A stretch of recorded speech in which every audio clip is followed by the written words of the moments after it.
नमस्कार, स्वागत है आपका न्यूज जनशक्ति में। डूंगरपुर के दोवड़ा थाने की घटना को लेकर भारतीय ट्राइबल पार्टी के प्रदेश अध्यक्ष डॉक्टर वेलाराम गोगरा ने दिया बड़ा बयान। डॉक्टर वेलाराम गोगरा ने कहा कि अनुसूचित क्षेत्र में समुदायों को आपस में लड़वाकर क्षेत्र में अशांति उत्पन्न करने की बड़ी साजिश चल रही है। बीटीपी प्रदेश अध्यक्ष डॉक्टर वेलाराम गोगरा ने पुलिस की कार्यप्रणाली पर भी उठाए सवाल। नमस्कार, स्वागत है आपका न्यूज जनशक्ति में। मैं हूं प्रभुलाल गरासिया। आज हमारे बीच में है भारतीय ट्राइबल पार्टी के प्रदेश अध्यक्ष श्री वेलाराम जी गोगरा।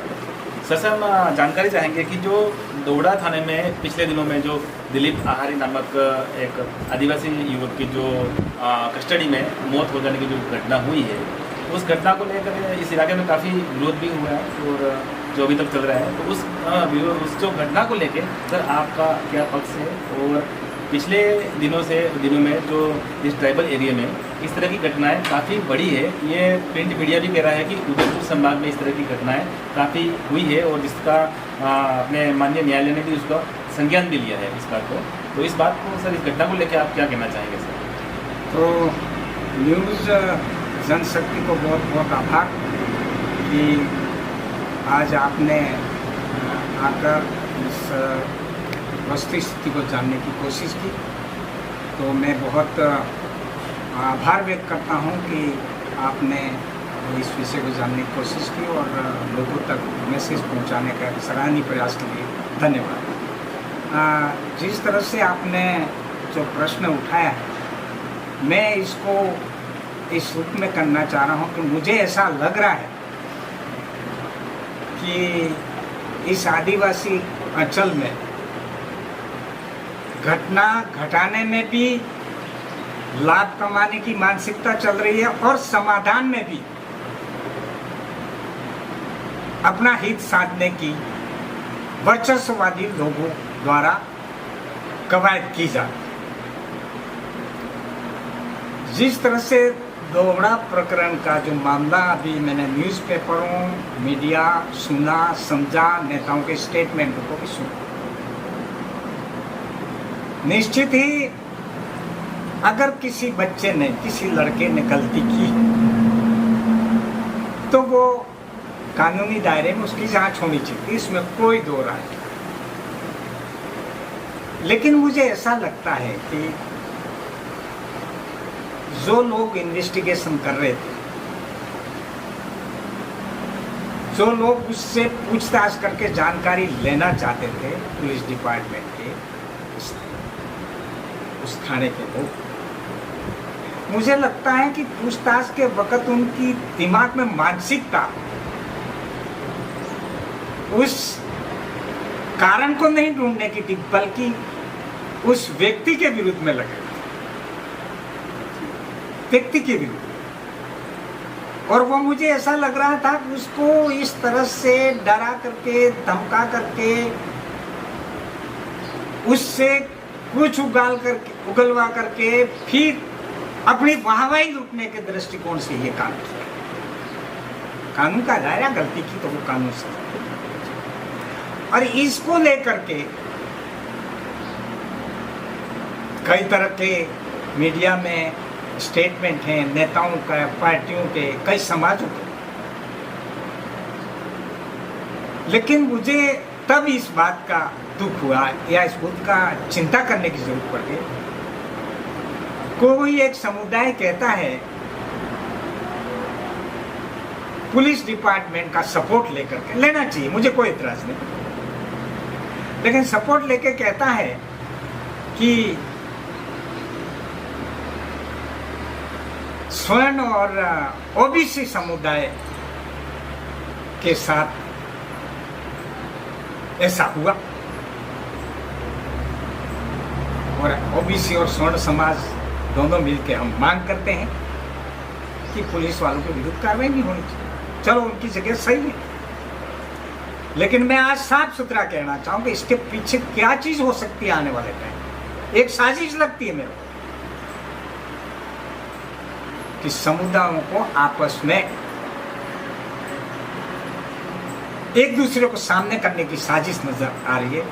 इस क्षेत्र के सभी समुदाय के साथी समुदाय के वर्ग के लोग सावधान हो जाएं कि एक सोची समझी साजिश के तहत इस एरिया में अशांति फैलाने का जो काम किसी मुद्दे को लेके किया जा रहा है वो नहीं होना चाहिए। और ये एक पॉलिटिकल साजिश है, और पॉलिटिकल साजिश ये है और उसके पीछे जो लक्ष्य है वोट बटोरना। पार्टियों के नेताओं के स्टेटमेंट से ऐसा लगा कि इस अंचल के लोगों को तो खिलौना फुटबॉल बना रखा है, जो है वो किसी को लात भर के अपना वोट बैंक बनाना चाहता है। लेकिन अब ऐसा नहीं चलेगा। इस 5वीं अनुसूचित क्षेत्र का युवा जागृत हो चुका है। यही मैं इस मौके पर कहना चाहता हूँ।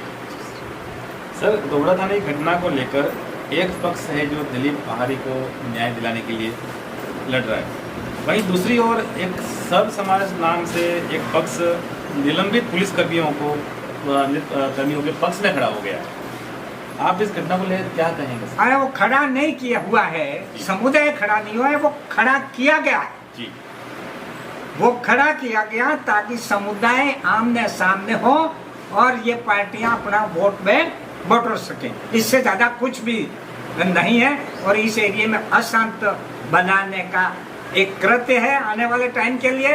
और मैं यहाँ तक कहूँगा कि जिस तरह से मणिपुर में मैतेई और कुकी के बीच में किया गया, ऐसी स्थिति पैदा करने की एक सोची समझी साजिश के तहत ये स्टेटमेंट आ रहे हैं जो इस क्षेत्र के हित में नहीं है। सावधान हो जाएं मेरे सभी समुदाय के लोग कि इनके बहकावे में न आकर के जो जिस दिलीप के साथ में कृत्य हुआ, कानूनी जो कार्रवाई होनी चाहिए थी वो उस ढंग से हो, कानून के दृष्टिकोण होने चाहिए, जबकि उसको प्रताड़ित करके उसके साथ में जिस तरह से दबाव बना करके उसको मेंटली डिस्टर्ब करके डर के खातिर घटना हुई, उसका हम सब लोग मिल के कहेंगे कि उसका साथ अन्याय हुआ है और इसको समुदाय के बीच में आपसी विवाद का कारण न बने, ऐसा मैं अपील करता हूँ। सर, अनुसूचित क्षेत्र में जो पुलिस की कार्यशैली है, इसको लेके भी काफ़ी सवाल उठे हैं और काफ़ी टाइम से अनुसूचित क्षेत्र में विशेष रूप से अगर इसको गौर किया जाए तो पुलिस की कार्यशैली में कुछ परिवर्तन हुआ है, ऐसा नजर आता है। तो पुलिस की कार्यशैली को लेकर आप क्या कहेंगे अनुसूचित क्षेत्र में विशेष रूप से? कार्यशैली में पुलिस का क्या फर्क है? अभी कोटला का केस, कोटला ही है ना? हाँ, एक कोटला में जो फर्जी काउंटर में 5 आदमी को फंसा करके जो जमीनें हड़पना का कृत्य जो मीडिया में देख रहा हूँ, मैं सुन रहा हूँ, क्या ये सुनने लायक है या वो ऐसी मानसिकता?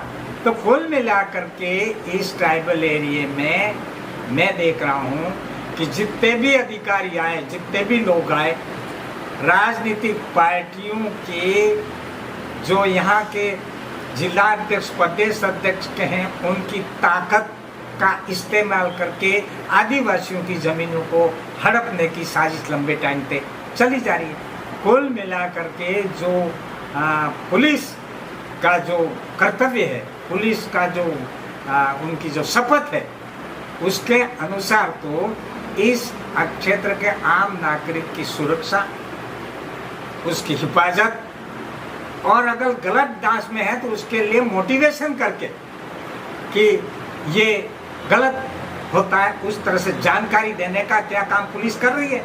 मेरे पास एक बच्चा आया जिसको पुलिस ने गिरफ्तार किया। उसने एक खिलौना जो दुकानों पर मिलता है प्लास्टिक का, तो ऐसे बंदूक पकड़ के और फिर ऐसे बाल की कांच में देखा और मीडिया में डाल दिया। पुलिस ने पकड़ के उसको थाने में बंद कर दिया। थाने में बंद कर दिया, 10 दिन रहा। गलती से मेरे पास किसी आया, मैंने उसकी काउंसलिंग की। काउंसलिंग करने के बाद मुझे पता लगा कि वो उसके अंदर ये था कि मैं कैसा लग रहा हूँ, और मैं व्हाट्सएप मीडिया सस्ता डाल दिया कि मेरे दोस्त लगेंगे। उसके दिमाग में इतना ही था और उसको दर्द दबो था। तब बच्चे को मैं यहाँ उस समय के एसपी साहब के पास लेके गया और मैंने कहा, श्रीमान आप काउंसलिंग करिए। और काउंसलिंग कर 1 आधा घंटा काउंसलिंग की मेरे सामने बैठ के। फिर कहा बात तो तुम तेरो हो सही। तो मैंने कहा सही है, तो ये धारा जो इस पे लगाई ऐसी धारा बच्चों पर लगेगी। इसके लिए आपका पुलिस डिपार्टमेंट में क्या काउंसलिंग कर रहा है स्कूलों में कॉलेजों में कि इसी ये कृत्य करोगे तो ये दंड होगा।